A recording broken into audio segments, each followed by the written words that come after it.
Nuevo Código de Ética Médica. Actualmente cursa en el Congreso de la República el proyecto 173 de 2020 que actualizaría los procedimientos de ética médica para aquellos que tenemos el honor de desarrollar esta profesión. Es importante conocer de primera mano en qué se actualizaría, qué cambiaría, por eso tenemos la oportunidad de entrevistar a uno de los coautores, el representante José Luis Correa, quien nos informará qué beneficios y ventajas traería este proyecto de ser aprobado. Buenos días, hoy tenemos el representante José Luis Correa, actual representante de la Cámara en la Comisión Séptima, pero aspirante al Senado de la República. Bienvenido, representante a nuestro canal Diana Cuervo, PhD. No, muchísimas gracias a ustedes por invitarme, muchas gracias por tenernos en cuenta. Y aquí abierto a que nos hagan todas las preguntas. Bueno, queríamos como primera medida que nos contara cómo han sido estos casi 4 años de su labor en el Congreso en cuanto a lo que se ha hecho para el sector salud. Muy duros, muy duros, porque desafortunadamente tenemos un gobierno que abiertamente apoya el modelo que hoy gira en torno a todo lo que tiene que ver con el aseguramiento, desconociendo muchas de las realidades que hoy tiene el país.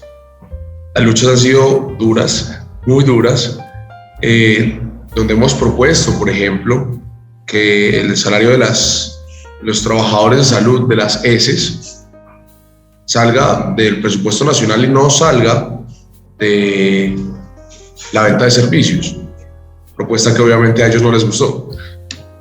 Hemos propuesto acabar con la intermediación financiera del sistema de salud, que hoy ha permitido que se incremente radicalmente desde el 2002, 2004 a la fecha las carteras de las EPS para con las IPS de este país. Hemos intentado poner un manual de pisos tarifarios para que la subasta inversa deje de ser un modelo apto al momento de conseguir prestadores por parte de las EPS para con las IPS. Entonces, ha sido difícil, muy difícil, debido a la postura ideológica que tiene hoy el gobierno nacional. Bueno, voy a hacer como este canal lo ven médicos, abogados, pero lo ve gente común y corriente, sí, desde amas de casa, acá tenemos gente de todos los perfiles. Sí. Yo voy a hacer una pregunta un poquito más fácil para el público. Digamos, si hay dos posturas, una que dice que el actual modelo no sirve porque hay intermediación del sector financiero y otros que dice cambiemos el modelo. ¿Cómo sería si no es este modelo en cuanto a cómo se financiaría, cómo sería el proceso de transición y qué proyectos exactamente se han presentado para hacer el otro modelo? Quisiera para explicarle al público esas dos diferencias, representante. Perfecto, lo primero que hay que tener en cuenta es que el 40% del país no funciona bajo la ley 100. ¿Y por qué no funciona bajo la ley 100? Porque la ley 100, digamos que todas sus subsecuentes reformas tienen una connotación, y es que funcionan como un sistema regulado por mercado. ¿Eso qué significa? Yo voy a comprar papas y hay 20 señores queriendo comprar papas y hay 20 señores queriendo vender papas. Entonces hay una regulación, porque hay mucha gente queriendo comprar papas y hay mucha gente queriendo vender papas, entonces el mismo sistema se regula. En el 40% del país hay un único prestador, que es un hospital público. En el 40% del país.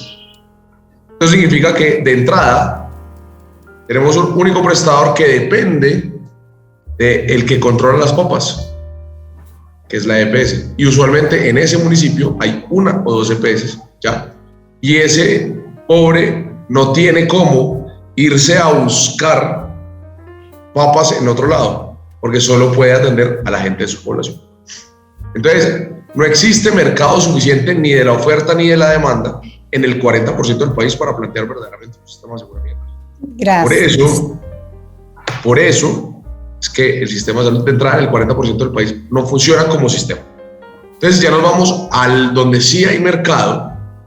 De entrada decimos que la intermediación no funciona, porque si vemos las carteras que existen para con entes como el Hospital El Pablo Tobón, la Fundación Santa Fe, la Shayo, que son grandes, donde hay mercado, verdaderamente hay unas estructuras en salud más sólidas, donde hay redes mejor establecidas, uno dice, no funciona la intermediación financiera. No tenemos la evidencia suficiente, ojo, para decir que donde sí hay mercado no funciona a cabalidad el sistema de aseguramiento. Yo creo que no. Pero como aquí nos basamos en la evidencia y no en lo que nos parece, lo que sí podemos decir abiertamente es que en el 40% del país no funciona ni un pedacito de la ley 100. Y que donde sí hay mercado no funciona la intermediación financiera. Eso hay que tenerlo claro. Entonces, yo quería preguntar otra cosa. Si no hay intermediación financiera, ¿quién va a administrar? ¿Quién sería el administrador del sistema de salud? ¿Cómo sería toda esa parte administrativa, operativa? ¿Quién la asumiría en la visión de usted, representante? Lo primero que hay que tener en cuenta es que el administrador nunca debió haber dejado de ser el Estado. Porque cuando la salud la deja de administrar el Estado, pasa de ser un derecho a un negocio. Y eso hay que tenerlo claro. Entonces, el Estado debe ser el administrador del sistema por excelencia. Primera cosa. Segundo, lo que hay que hacer es que todos los que hoy hacen parte del sistema, todos los actores, ninguno tenga la posibilidad de ser pluripotencial. Pero ¿qué pasa con algunas EPS? Las EPS facturan, contratan, pagan, ejecutan dentro del sistema. Entonces, cuando tienen todos los poderes, es cuando hay una cosa que se llama la posición dominante. Y cuando esa posición dominante es tan absoluta, pues hay un abuso de posición dominante. ¿Qué es lo que hoy está pasando en el sistema y cómo lo vemos? Desafortunadamente tenemos un gobierno que dice que es que este modelo es de grandes beneficios para las IPS. Claro, ellos hablan de grandes beneficios porque la cartera en los estados financieros es un activo.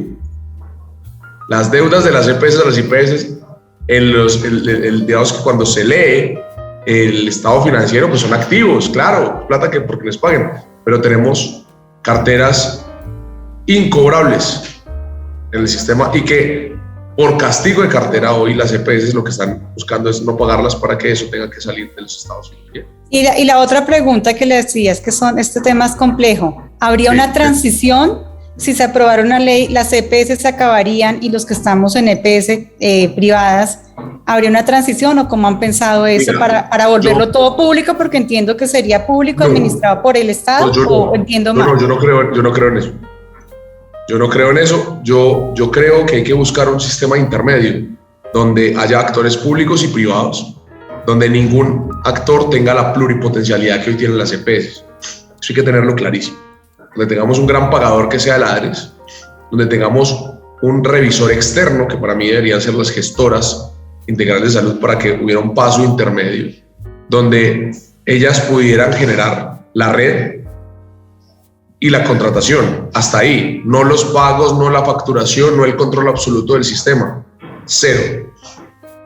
Donde las necesidades instaladas las genere y las garantice el Ministerio de Salud y por ende los entes territoriales, y que por ende garanticemos a través de ellos que las redes son suficientes, y adicional a eso que nosotros podamos hacer un sistema donde las gestoras no ganen por existir, sino que verdaderamente ganen por la satisfacción del usuario y la garantía de todo lo que tiene que ver con el goce efectivo del derecho a la salud. Eso es lo que nosotros hemos defendido. ¿Por qué? Hay varias razones. Acabar con las EPS de tajo sería acabar con 700 hospitales de este país. ¿Por qué? Porque hay 18 billones de pesos de cartera vieja, que hoy pueden ser 20 o 21, y podemos tener 12 o 15 billones de pesos de cartera corriente. En el momento en que digan van a acabar con las EPS, nuestra cartera se dispara de 18 a 30 o 40 billones de pesos. Acabar de tajo con las EPS es como cuando uno tiene un paciente con un tumor que está pegado de la aorta, que está pegado del páncreas y que está pegado a la cava. Usted va y saca ese tumor y se lleva la aorta, el páncreas y la cava. El paciente le dura vivo lo que dura un banano en la puerta de un colegio. Así de sencillo. ¿Qué hay que hacer? Igual que cuando tenemos un tumor que está invadiendo la cava, que está invadiendo la aorta, que está invadiendo el páncreas, hay que buscar a través de mecanismos alternos hacerle citorreducción. ¿Qué hay que hacer? Reducir el problema del sistema, contener la cartera, reducir la cartera, garantizar la existencia de los hospitales públicos de este país, de las clínicas privadas de este país, y ahí sí pensar en para dónde va el modelo. Pero hasta que no demos esa garantía y no estabilicemos el paciente y no le hagamos la citorreducción suficiente para que al momento de quitar el tumor nosotros no nos llevemos ningún órgano vital, pues hacer cualquier reforma puede ser imprudente y lesivo contra la salud de los colombianos. Eso es lo que yo pienso que hay que hacer. Tenemos que hacer un proceso transicional donde hagamos una citorreducción y ahí sí acabar con las EPS. Y ya pensar si es un modelo mixto, por ejemplo, como el que tienen en España, donde hay una rectoría del sector público, pero donde hay alianzas entre el sector público y el sector privado para operar algunos hospitales de los cuales el gobierno no tiene la capacidad de operar con un presupuesto público, pero con operación privada. O sea, hay muchos modelos en el mundo que podemos estudiar. Lo que tenemos que tener claro es que hoy el modelo de la intermediación financiera y cómo están las cosas, hay que saberlo manejar muy bien para que los prestadores, que son verdaderamente el centro del sistema, la relación médico-paciente, es el centro del sistema, la atención del paciente, es el centro del sistema, el goce efectivo del derecho a la salud, es el centro del sistema, no se vean afectados, porque eso en últimas es lo que menos queremos. Una pregunta académica como profesora en seguridad social. O sea, que a la fecha, con ese proyecto de reforma a la salud que tuvo tanto bombo en noticieros, ¿hay otro proyecto diferente que ya fue radicado por los que creen y está ahí parado para debate o no está radicado todavía? Lo hemos radicado 4 veces. Lo hemos radicado 4 veces. Y no ha pasado al primer debate, o sea, no se ha debatido nunca. Sí, lo logramos debatir una vez. Una vez. Pero desafortunadamente, como a este gobierno no le interesa ese proyecto, porque lo ha manifestado en repetidas ocasiones. A ellos no les interesa quitarles el control financiero a las EPS, no les interesa disminuir la intermediación financiera, no les interesa quitarles poderes a las EPS, no les interesa. O sea, y tenemos los conceptos del Ministerio de Hacienda diciendo, ese proyecto es lesivo para las EPS, literal. Sí, gracias. Entonces, o sea, hay dos visiones de modelos de salud y ahí tendríamos que en la nueva legislatura como país hacer un consenso y saber qué nos serviría, y es el gran reto. Gracias. Bueno, un tema que como médicos nos interesa, para los que no sepan, el representante es médico, lo cual es súper interesante y por eso lo que hicimos es entrevistar. Tiene un proyecto sobre el Código de Ética Médica. Quisiera que le contara a los suscriptores por qué es importante reformar el Código de Ética Médica. Lo primero es porque los avances tecnológicos en medicina desde la década de los 80, de donde viene el actual Código de Ética Médica, pues han sido superiores a los que probablemente en los últimos 100 años hemos avanzado más en medicina de lo que hemos avanzado en los últimos 1000 años. O sea, una cosa loca. Entonces tenemos un avance acelerado en temas de medicina y por ende habían muchas de las prácticas y de las tecnologías y lo que hoy se hace normalmente dentro de la consulta, dentro de la práctica médica, que no estaba abarcado. Estábamos basados en una constitución previa a la constitución actual. No estábamos actualizados en términos administrativos, no estábamos actualizados en términos de necesidades instaladas, no estábamos, por ejemplo, actualizados en temas de terapia génica, de fertilización in vitro.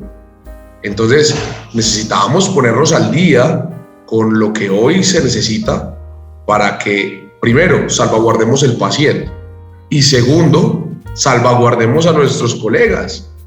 Sí. Porque hay un vacío inmenso en la legislatura que no permite la seguridad jurídica de los que hoy practican ciertas áreas de la medicina. Ahí en ese proyecto, de manera corta, ¿qué cambia el tema de la historia clínica y del secreto profesional en ese proyecto? Bueno, entonces el tema de la historia clínica y el secreto profesional, nosotros seguimos manteniendo, digamos que gran parte del tema de la historia clínica. Pero empezamos a hablar, por ejemplo, de todo lo que tiene que ver con la historia clínica digital. Un tema que eso no se venía hablando del Código de Ética anterior, cómo se debe manejar todo lo que tiene que ver con las tecnologías asociadas a la salud. Sí. Adicional a eso, el manejo de la historia clínica per se, su manejo como prueba judicial, su manejo como un elemento al momento de hacer un juicio o una práctica. Reformamos y le dimos garantías al personal de salud para que ese concepto bien llevado fuera una defensa también desde lo legal para todo lo que tenía que ver con los procesos asociados a las prácticas clínicas. Entonces, hay una actualización y un aumento de garantías para el personal de salud que dentro de la legislatura, digamos que estaba medio cojo. Bueno, otro tema que ha liderado es el de las especialidades médico-quirúrgicas. Hacer especialidades en Colombia es supremamente difícil, sí, y hay controversia. ¿Nos quisiera hablar un poco de ese tema que ha liderado? Claro que sí, mira, tenemos un problema en Colombia y es que tenemos decenas y decenas y decenas y decenas y decenas de especialidades y están mal reguladas. Y tenemos decenas y decenas y decenas y decenas y decenas de asociaciones y no están del todo bien reguladas. Una de las cosas que nosotros estamos buscando es una reglamentación nacional de todo lo que tiene que ver con esas especialidades. Y cómo nosotros logramos empezar a unificar ciertas especialidades, cómo garantizamos el mínimo de conocimientos de cada una de esas especialidades para dejar de tener problemas como hemos tenido en temas de homologación, en temas de algunos programas que no cumplen los requisitos, ¿cierto? Y dentro del tema de especialidades médicas también está el tema de proteger y de generar ese gran manual de hasta dónde va cada especialidad. ¿Y por qué eso es importante? Porque desafortunadamente desde el ámbito legal, la impericia es una de las razones por las cuales a muchos médicos generales y médicos rurales hoy en Colombia los están demandando y los están denunciando. ¿Qué pasa con eso? Que es hasta que nosotros no digamos verdaderamente cuáles son los límites de qué puede hacer o no puede hacer un médico general, de qué puede hacer o no puede hacer una especialidad. Por ejemplo, cirujano general que está operando a un paciente con un cáncer de colon y se murió. Hoy vemos cómo algunos abogados están diciendo es que el cirujano general no debería operar un cáncer de colon, lo debería operar el cirujano oncológico, porque dentro de la descripción de la cirugía oncológica está que él es el especialista en las cirugías de tipo oncológico. Pero yo me pregunto, ¿por qué un cirujano, si aquí y en muchas partes del mundo usualmente opera un colon, porque acá no? Entonces, ¿qué pasó? Hay un vacío legal de todo lo que tiene que ver con la ejecución y las habilidades que deben tener las especialidades. Y eso está generando unos vacíos que permiten, por ejemplo, un médico general puede poner un tubo a tórax. Unos dicen que sí, unos dicen que no, que es un procedimiento de cirugía general. Entonces, yo no le pongo el tubo a tórax y el paciente se muere en la remisión porque tenía un hemoneumo o un neumoatención o un neumo masivo. ¿Qué pasa?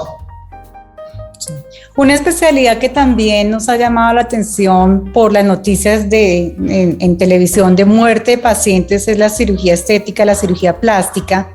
Colombia es destino para que venga mucha gente a operarse por el alto nivel de cirugía plástica. Y hay cosas buenas, pero también hay unos temas de muerte de pacientes, y ahí también usted hizo unas propuestas. Cuéntele por favor al público esas propuestas. Claro que sí, lo que nosotros queremos es delimitar otra vez. Porque ¿qué pasa? Desafortunadamente hemos visto que en el gremio, en el sector salud, desafortunadamente hay unas barreras ahí como medio grises, como no muy bien delimitadas. Entonces lo que termina pasando es que hay médicos esteticistas haciendo liposucciones. Y eso no puede pasar. Para usted poder hacer una lipo, usted tiene que haber pasado por una residencia de cirugía estética, donde verdaderamente usted genere las habilidades. Es que es lo que nosotros estamos diciendo, hay unos procedimientos que se pueden hacer, cuáles son los procedimientos que pueden hacer los médicos esteticistas y cuáles son los médicos verdaderamente, pero los procedimientos que deben hacer los médicos especialistas en cirugía estética y romper verdaderamente esa barrera, o en cuáles se pueden encontrar y los pueden hacer los dos, pero que no por haber hecho un curso de 6 meses en Brasil, un médico esteticista termine llegando al país haciendo lipos. Eso es absolutamente irregular. Bueno, hemos hablado del sistema de salud, pero no me perdonarían mis colegas saludistas ocupacionales el tema de riesgos laborales. Si bien Colombia ha avanzado mucho en que tengamos sistemas de gestión y seguridad en el trabajo, no hay un sistema de información del sistema de riesgos laborales, no se comunican entre qué se le hace a un paciente que sufre un accidente de trabajo, una enfermedad laboral con las EPS. Entonces, si no hay sistema de información es como no tener sistema de riesgos laborales. Como pues profesional de la salud y que ya lleva una experiencia en el tema legislativo, ¿qué cree que pudiéramos hacer si las leyes están pero no se ejecuta y no tenemos sistema de información, representante? Ahí tenemos que ir de la mano de lo que llamamos la historia clínica universal y digital. ¿Y por qué eso es importante? Porque nosotros necesitamos tener acceso transversal a la historia clínica del paciente para entender cómo funciona y cómo se hace la evaluación de todo lo que tiene que ver con los riesgos laborales. Hasta que no tengamos esa historia clínica digital y universal, no vamos a lograr generar un sistema unificado de información donde podamos articular a las ARLs con las EPS. Es imposible. ¿Por qué? Porque cada quien tira por su lado. Entonces no hay una evaluación verdaderamente, digamos que fluida de la información que tiene el paciente. Entonces, cuando usted no puede hacer esa evaluación y usted lo que hace es tomar apartes según su conveniencia, que usualmente las EPS hacen eso, perdón, terminamos teniendo ese problema. En cambio, si tuviéramos una historia clínica universal donde usted tuviera la posibilidad de evaluar la enfermedad general al mismo tiempo que evalúa la enfermedad laboral y cómo se ha comportado dicha enfermedad y su correlación, cómo va, digamos que el devenir de ese paciente, las cosas serían más fáciles. Pero hago una pregunta, señora, escuchándolo. El sistema de riesgos laborales quedó todo en cabeza de MinTrabajo y el de salud en MinSalud. Sí.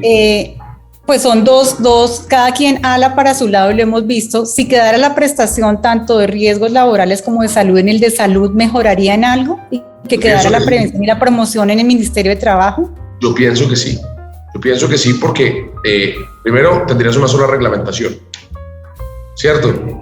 Desafortunadamente nuestros ministerios funcionan como islas aparte, entonces salud saca una reglamentación y muchas veces no está articulada con trabajo y trabajo saca una reglamentación. No, lo vimos todos los días, por eso se lo pregunté y quería como médico y legislador hacerle esa pregunta. Sí. Para. Yo pienso que eso debería estar dentro del Viceministerio de Prestación, porque bien o mal digamos que la salud, todo lo que tiene que ver con ARL y todo lo que tiene que ver con riesgos laborales no termina de ser una prestación de un servicio de salud asociado a una enfermedad laboral, pero es una prestación de un servicio de salud. Eso no tiene nada que ver con trabajo. Nada. Sí, que fuera que todo lo de salud fuera prestado por el sistema de salud. Entonces ahora queremos que le diga a todos los suscriptores y a toda la comunidad y a todos los colombianos por qué deberían votar para senador. Convenza a los suscriptores en este pequeño espacio. Doctora, por una razón, porque hemos dado las peleas incómodas que en muchos casos los congresistas no quieren dar. Hemos dado la lucha contra las EPS que muchos por conveniencia no les gusta dar. Hemos dado la lucha en contra, por ejemplo, en su momento, de que se compraran 3 millones de pruebas rápidas que en el país no se necesitaban en la pandemia. Dimos la lucha demostrando que esas pruebas rápidas no funcionaban y que no tenían ningún valor diagnóstico verdadero, que simplemente iban a ser una pérdida de dinero, de recursos públicos.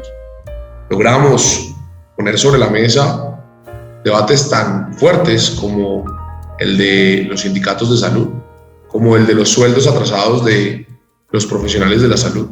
Logramos poner sobre la mesa verdaderos debates incómodos como la incapacidad de respuesta de nuestra red por la insuficiencia que tenemos. Cómo nuestra red cada vez es más insuficiente porque nuestro crecimiento demográfico no es, pero nuestro crecimiento hospitalario de oferta no es proporcional a nuestro crecimiento demográfico. Cómo nuestra red cada vez es más débil por las políticas nacionales de salud. Cómo nuestra red cada vez está más centralizada en las propias EPS y nuestra red pública cada vez está sufriendo más. Entonces, dimos la pelea de los trabajadores de la salud, de los pacientes, de los ancianos, de los deportistas, dimos decenas y decenas de peleas en el Congreso. Pusimos nuestra voz de alerta y pusimos nuestros puntos sobre las IES cuando creíamos que un ministro no lo estaba haciendo bien, como en su momento Karen Abundinen, y firmamos la moción de censura contra Karen Abundinen y varias mociones de censuras adicionales. Pusimos la voz de alarma y de protesta cuando querían utilizar una reforma tributaria para comprar 14 billones de pesos en aviones de guerra. Aquí no solamente ha sido una lucha por la salud de los colombianos. Este equipo, porque yo hago parte de un equipo, yo soy la cabeza de un equipo, ha dado una pelea fundamental, y es por el bienestar transversal de la vida de los colombianos. Y por eso tenemos hoy la tranquilidad de salir a la calle y decirles, les cumplimos, hicimos las cosas bien, defendimos causas justas, defendimos aquello que les generaba indignación. Fuimos uno de los que puso los puntos sobre las IES en contra de muchas de las cosas que hoy han generado indignación y dolor en los colombianos y que son injustificables, como lo que pasó con centros poblados, como lo que pasó en su momento con los jóvenes bombardeados, como lo que pasó en su momento con muchos de los que hoy salieron a protestar. También pusimos sobre la mesa el vandalismo y atacamos el vandalismo, porque en última lo que queremos es defender a la gente. Por eso es que tenemos la tranquilidad de hoy, acá y en cualquier parte, decirle a la gente, les cumplimos, soy el L22, soy médico de la Universidad de Caldas, tengo 30 años y quiero llegar al Senado de la República después de 4 años en la Cámara de Representantes. Muchísimas gracias, representante, por este espacio. A todos los suscriptores, saben que invitamos a gente de todas las vertientes políticas, nos encanta escuchar, analizar, que ustedes puedan tomar su decisión. Lo importante es ejercer el deber y el derecho a votar. Gracias a todos los suscriptores. Muchísimas gracias, síganos en nuestras redes sociales. Si les gustó este contenido, los invito a suscribirse a mi canal. Suscribirse es muy importante porque entre más suscriptores tengamos, podremos llegar a más partes del mundo. Segundo, a compartir el video con más colegas. Y tercero, si les interesan los temas de seguridad social, a adquirir mi libro en compañía de 12 coautores denominado Sistema de Riesgos Laborales en Colombia, de la editorial Tirán. Abajo encontrarán el link donde lo pueden adquirir de manera virtual o en papel.